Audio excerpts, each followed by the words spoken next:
So start again. Tell me a bit about your story. And Well, to start, I mean, it's a big question, but I came out 10 years ago. So it was in March of 2010 that I had told my family that I was gay. And since then, it's been a roller coaster ride, a lot of ups, a lot of downs, more ups than downs, let's say. I mean, that's just life.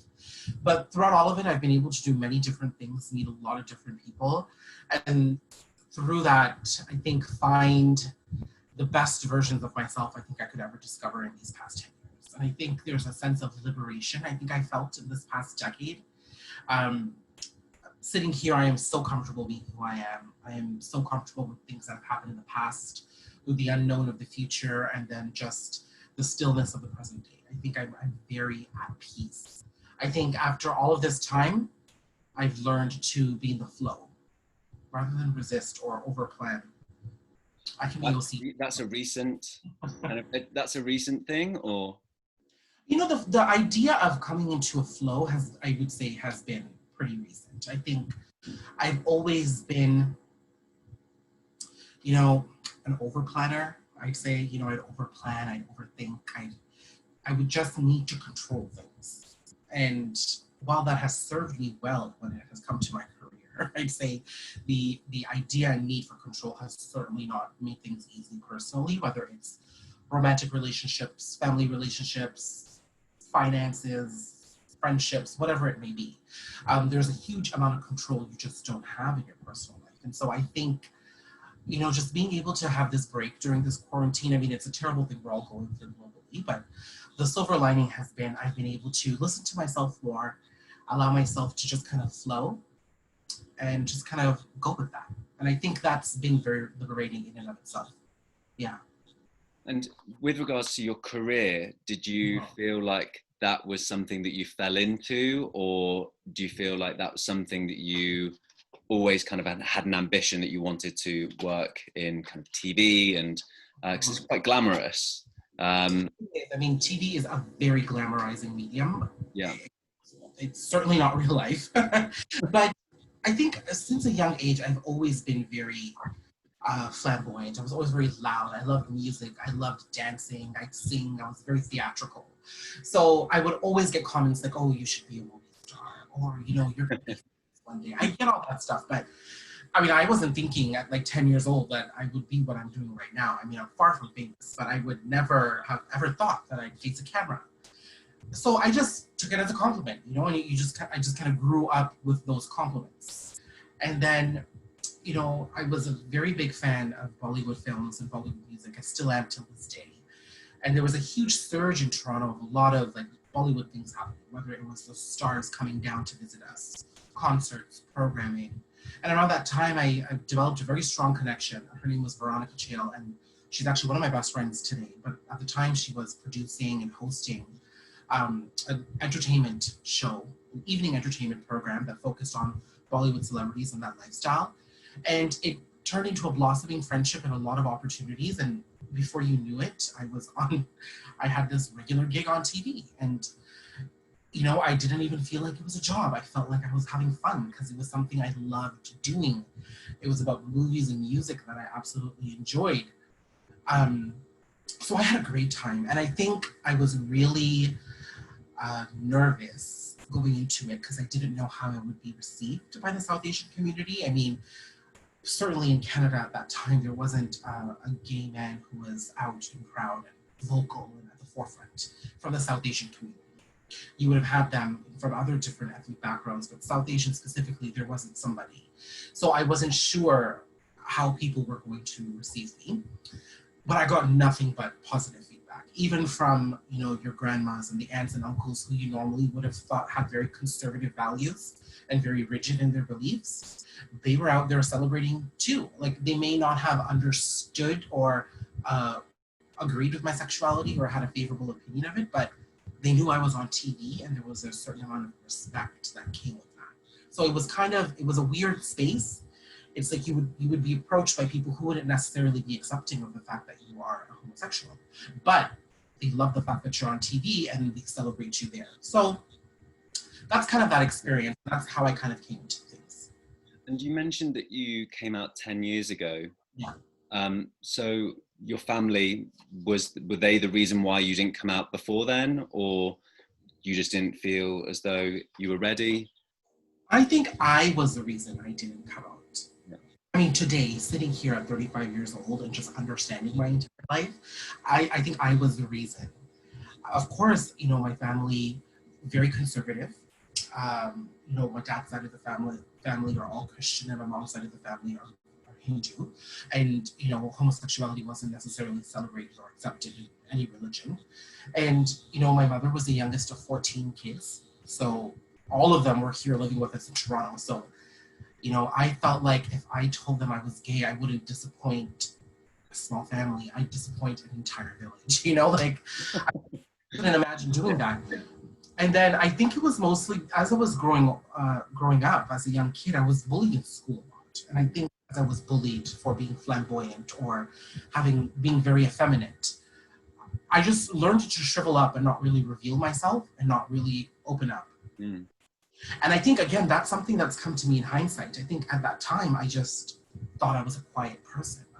I just knew I was uncomfortable, so I didn't mix and mingle in certain crowds. But I think over time, all it did was teach me how to close up and not open up and not ask myself the questions I should have been asking myself. At a time in high school where everybody was being sexually active and discovering who they are and going out and having drinks, I was just sitting at home. I wasn't asking myself questions or allowing myself experiences that could have led to an awakening at that time. I just didn't. And it's because I felt uncomfortable. It wasn't that anybody said, you cannot be gay and we won't accept you. I think indirectly, their acceptance came through many different avenues. Yep. And so I was my own block. I didn't feel comfortable. And then it wasn't until university where, you have more of that time away from your family and you have that space to kind of understand who you are, where those questions started to pop up and I really sort of embraced that part of my life. Yeah. And you mentioned that you celebrate who you are today, and you feel like you're celebrated, I guess, in the wider community for who you are. Do you feel like there is still a conflict there with kind of family or with certain traditions where they feel unable to really celebrate you fully because of the values that they hold? Or Michael, when I came out, I had a very don't give a damn type of personality about it, and I still do. I mean, there may have to be a little bit of education that I might have to provide at a time if it comes to marriage, let's say. Normally in a conservative setting, two men don't get married. So maybe there could be some discomforts around that. But I just use it as an opportunity to educate and talk about things. I've never ever felt blocked from anything, and I've never allowed myself to not be a part of a conversation. I always just get in there with a gay joke or something to kind of make sure that people know that I'm part of the equation as well. Yeah. I think that also comes from, at the time that I told my family I was gay, my father wasn't accepting of it, and he hasn't spoken to me about my sexuality since. So my parents aren't together, so I don't see my father very often, but when I do, he's more concerned with other parts of my life than he is with my romantic life or my sexuality. Yeah. But my mother, she was willing to understand. And I think at the time that I told her I was gay, her questions may have come across with a lot of apprehension and anxiety. But I was able to look past that and realize that, okay, I think there's an opportunity here for her to learn and to help her learn, and then for us to actually have a relationship. I think a lot of the times, a lot of gay men and women will shut down when they're greeted with that apprehension and anxiety. And at that time, I was like, you know what? Like, I don't think my mom is that kind of a person. And I think it was the first time I was starting to see her as like a woman and not a mother. I was like, maybe she just doesn't know. And then after I made the effort to understand where she was coming from and how she grew up, I came to learn that, there weren't any gay men around at all. Like, homosexuality wasn't a thing. They never knew it existed until they moved to Canada in the 70s, and they realized that there was a vibrant community.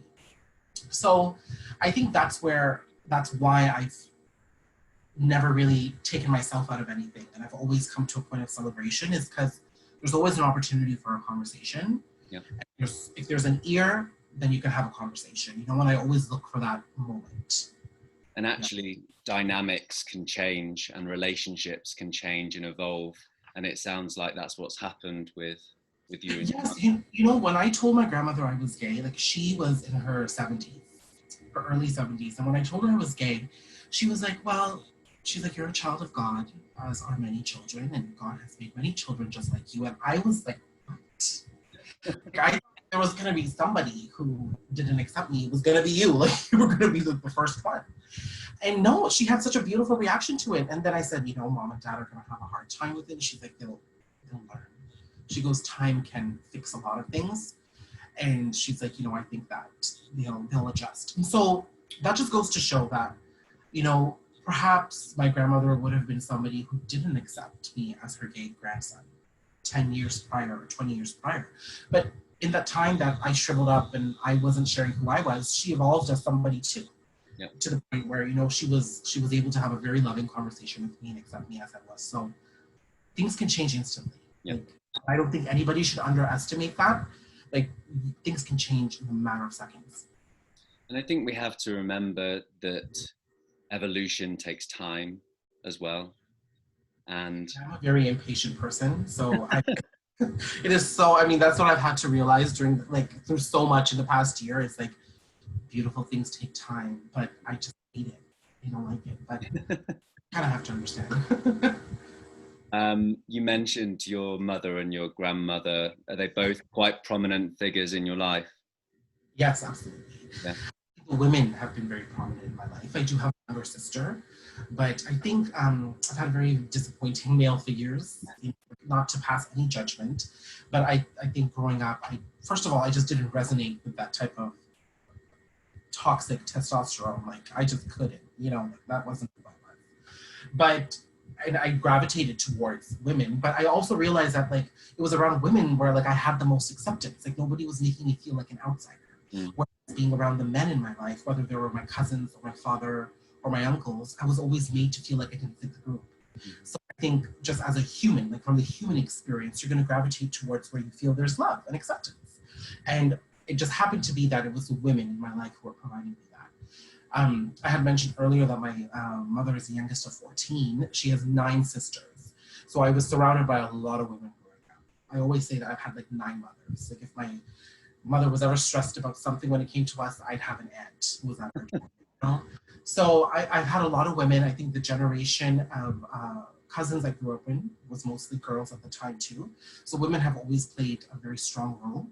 But I think, you know, my mother and my grandmother specifically have lived very hard lives as women. You know, and I think today they stand tall in opposition of the patriarchy and a lot of the misogyny that existed in marriage and in life when they were growing up. So they're very strong women, and they're just not strong because they have the personality. They're actually quite demure in terms of personalities, but they found ways to fight and come back and find their freedom. And you mentioned that you're lots of different people, and that's something that we talk a lot about on the retreat, and we go into explaining kind of how those different aspects of yourself are created. It's just one theory that we present, but I was just interested, kind of, how do you keep track of who is at the forefront of Daniel? So the planner has allowed me to start looking at all these different layers in which I exist. And, you know, while I can be a different person every day, these layers still all come up and sum up to one individual. So I'm not existing in fragments. I'm always existing as a whole.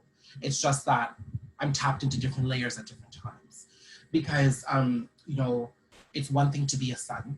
It's another thing to be an openly gay man out for the rest of the world to see, you know? And those different experiences have different nuances. You're dealing with different people. You have different personalities at play. So I haven't tried to put the pressure of tracking necessarily. I think I've practiced more awareness and understanding how I'm able to come in and out of these situations and conversations. And, you know, after all of those experiences, I always go back to bed with a moment, you know, and I I think, and I think the practice of thinking, not overthinking, not overthinking, but just being aware and thinking about the conversations I'm having and the people in me allow me to be a little bit more fluid, you know? When I started on television, which is a very visual medium, and then as I started to, you know, even the industry had its ups and downs, and then, you know, we were all laid off of our jobs, and then we were all looking for new opportunities. There was this pressure to stay that way, you know, that whatever came to the television screen, now I needed to do things and meet people and to try to maintain that image. And that was a lot of pressure, to the point where sometimes you kind of lose the authenticity of your voice. Like you realize you're now just speaking because of others and not for others and for yourself. And one of the things that I wanted to do as part of that transition was to start like a little blog, you know, like I had this video series for a short while called Date with Daniel. And really, Date with Daniel was like an intimate moment where I could meet somebody and really find out who they are, get into their brain and chat about great things. And while that started as a video series, I started it as a video series because I wanted the extension of where I was being seen and heard.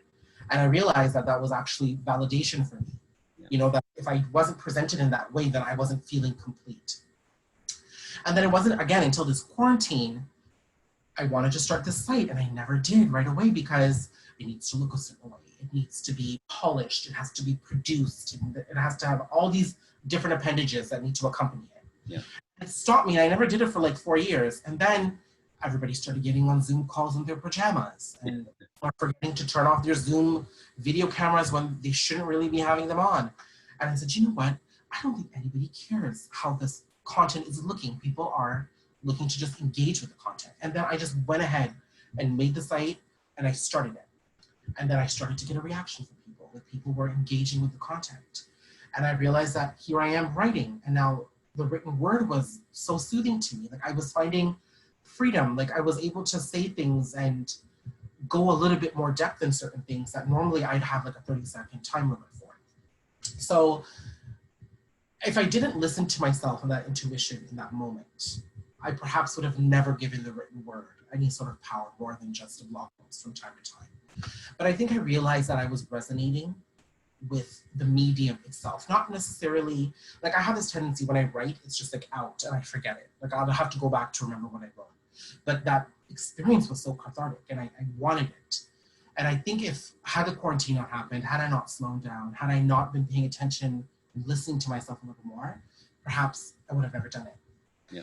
So I think, you know, when you're part of a very fast-paced lifestyle and there's so much happening around you, you forget to listen to the voice inside your head sometimes. And I think that we have to try to find moments of self-care. I've been really vocal about that on my Instagram feed. Moments of self-care, whether it's a walk or a bath or whatever it is that just allows you to just sit still for a bit. You will be so surprised to see the things that can come to you in that moment, whether it's a thought or an inspiration for a new project. So many things can come to you if you just quiet out the noise around you. And I think this is a really long-winded answer to your question, but what I'm trying to say is that we really have to stay attuned to our energies and just how we kind of operate on a day in and day out basis and honor that. What's your relationship with the LGBTQ community, would you say? You know, when I came out as gay and when I was very open about my sexuality, I did normally frequent what they call the Church and Wellesley area here in the Gay Village in Toronto. And I wasn't really, I'd say, I didn't really resonate with the scene, and nor was there this huge amount of acceptance either. I think I was always heavier set physically. I didn't sort of fit the norm in terms of what was considered attractive. And you know, I was often one of very few people of color in the room. So I found it a little bit uncomfortable. But I mean, through those experiences, I met friends that are my lifelong friends now. Like I've met people that I've resonated with, and we've all had similar journeys and experiences. And I still go back and I celebrate, and I'm a voice for the community wherever I can be. So it's I wouldn't say it's any different than strong, you know? Like I've resonated with people as opposed to a community. And I found that by connecting with people, I've found a sense of community. It's almost like you work backwards. Mm-hmm. And I think the gay experience is so eclectic. I mean, there are so many people in different suburbs of Toronto and even Canada who are gay but don't feel like they can be because they feel like they need to fit a certain stereotype.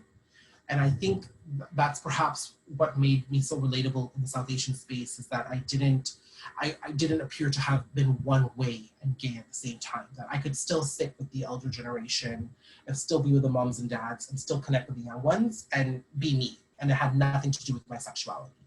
And so I liked having that relatability factor, and I realized it's something I look for when I do certain, you know, gigs, or when I'm out there being an advocate for the community. Oh, good. Well, it was lovely to chat to you. Yes, thank you. Thank you for spending your evening with me. Yeah, I'm really looking forward to it. Yes, me too. I'm really honored, and thank you for the opportunity. Thank you. You're welcome. See you later. Have a good night. Bye-bye.